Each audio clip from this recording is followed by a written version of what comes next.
পড়ছিলাম প্রণয়ের রূপকথা, কলমে ফাতেমা তুজ, পর্ব সংখ্যা ৮৮। মেয়েটির এই মারাত্মক রূপ যেন দীপ্র সহ্যই হয় না। ও বসে আছে কুহুর পাশটায়, অথচ ওর মন চাচ্ছে এক্ষুনি জড়িয়ে বুকের মাঝে মিশিয়ে ফেলতে। হয়তো ফেলতো, তবে বড়রা থাকায় ও নিজের লাগাম টানল। অরণ্য বোধহয় বুঝতে পারলো, তাই খোঁচা দিয়েই ফেলল। ভাই, জ্বালাপোড়া করছে। দীপ্র কোনোই দিয়ে একটা ধাক্কা দিতে অরণ্য বলে উঠল, শালা, বদদোয়া দিব তোকে। শকুনের দোয়ায় গরু মরে না বেয়াদব, পারলে সবাইকে সরিয়ে দে, আই নিড টু হাগ হার। অরণ্যর পেটটা তখনও ব্যথা করছে। ও ব্যথার জায়গাটা মালিশ করতে করতে বলে, শুধু তোর বিশেষ দিন বলে, না হলে জীবনেও হেল্প করতাম না। দীপ্র কিছু বলে না, উসখুস করতে থাকে। কুহু বেশ অনেকক্ষণ ধরেই দীপ্র ভাইয়ের এমন হালত দেখছিল। এবার কিছুটা এগিয়ে ছোট সুরে শুধালো, আপনার কি কিছু হয়েছে? হ্যাঁ, ছোট করে জবাব এলো। কুহু ফের বলল, কি হয়েছে? শরীর খারাপ লাগছে? ঘরে যাবেন? বলতে বলতে চারপাশ অন্ধকার হয়ে গেল, একদম ঘুটঘুটে আধার। কুহু কিছু বুঝে উঠে কিছু বলবে, অমনি শক্তপোক্ত বাঁধনে আটকে গেল। দীপ্র ওকে একদম বুকে মিশিয়ে নিয়েছে। গভীর আদরে ভাবে বলে ওঠে, এটা প্রয়োজন ছিল জান পাখি, তোকে বুকে না নিতে পেরে আমি মরে যাচ্ছিলাম। কুহু হতবাক, ওর ভেতরটা নানান অনুভূতিতে মিশে যাচ্ছে। ভালো লাগা, আবার খানিকটা ভয়ও কাজ করছে, যদি আরও জ্বলে ওঠে।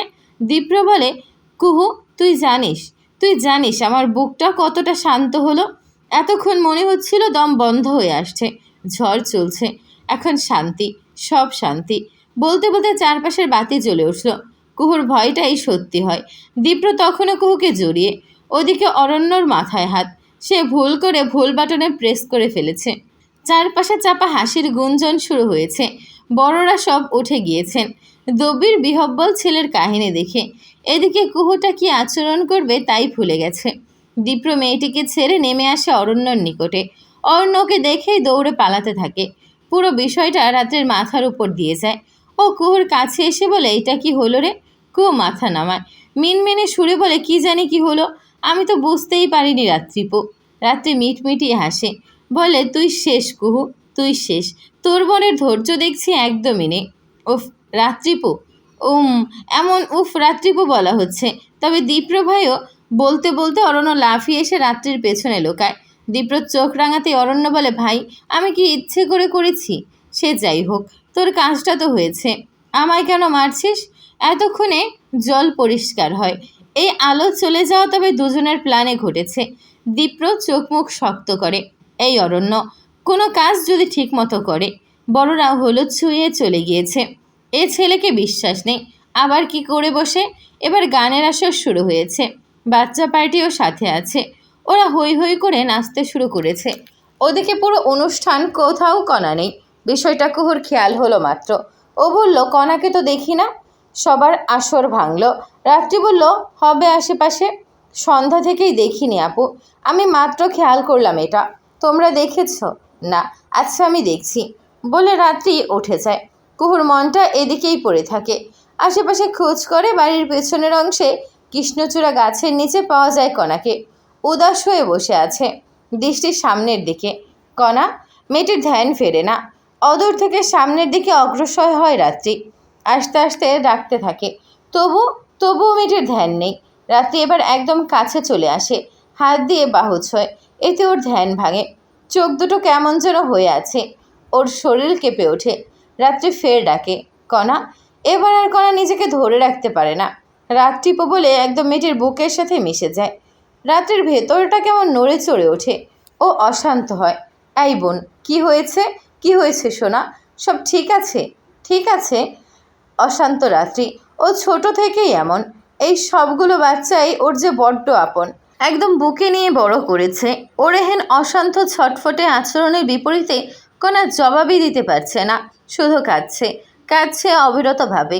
রাত্রে ওর পিঠে হাত বোলায় ক্রমাগত, শান্ত করার চেষ্টা করে, প্রশ্ন করে সমান তালে।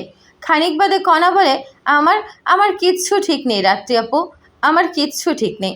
হ্যাঁ, রাগে বেশি ছিল, এসেছিল সে, এসে মেয়েটিকে আরও একবার ভেঙে চুরে দিয়েছে। কণা যখন নির্দিষ্ট জায়গায় এসে পৌঁছালো, একটি বড় শক্তপোক্ত হাত ওর ছোট্ট হাতটা ছুঁয়ে নিল। এই ছোঁয়াতেই কণা যা বোঝার বুঝে নিল। অশান্ত হয়ে নিজেকে ছাড়াতেই রাগীব বলল, শুনে যাও প্লিজ। ও শুনবে না বলে পালাতে চাইলো, তবে পারল না। হাতটা ফের টেনে ধরল ওকে। এই পর্যায়ে কণা চেঁচিয়ে উঠল, আপনার সাহস কি করে হয় আমাকে ছোঁয়ার? রাগিব কি আহত হলো? হলো বোধহয়, হওয়ারই কথা।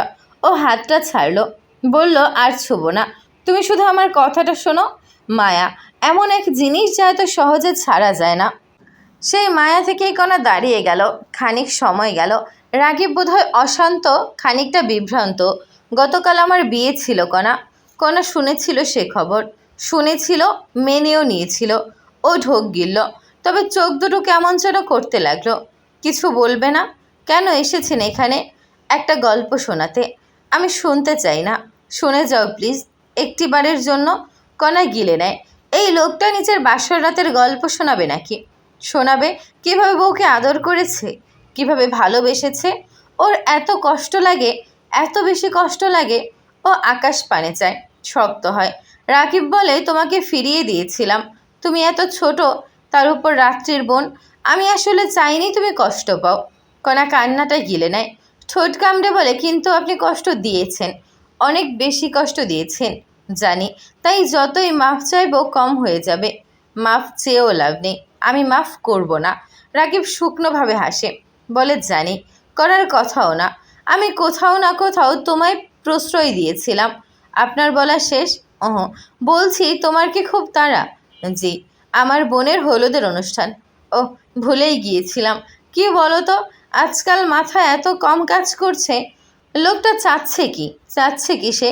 কাল তার বিয়ে হয়ে থাকলে আসতো বউ ভাত। তবে তবে সে এখানে কেন? কণা আর পারে না ও অশান্ত হয়। আপনি দ্রুত কথা শেষ করেন। আপনার তো বউ ভাত আজ, এখানে কেন এসেছেন? রাগিব জবাব দেয় না। কণাও আর পারে না, শুনতে চায় না গল্প। ও চলে যেতে নেয়। সহসাই রাগিব বলে ওঠে, বিয়েটা আমি করতে পারিনি কণা, পারিনি কবুল পড়তে। জানো, শেষেও তোমার কথা ভীষণ মনে পড়েছে। তোমার মুখটা চোখের সামনে ভেসেছে। মনে তোমায় রেখে কিভাবে কবুল পড়তাম বলো?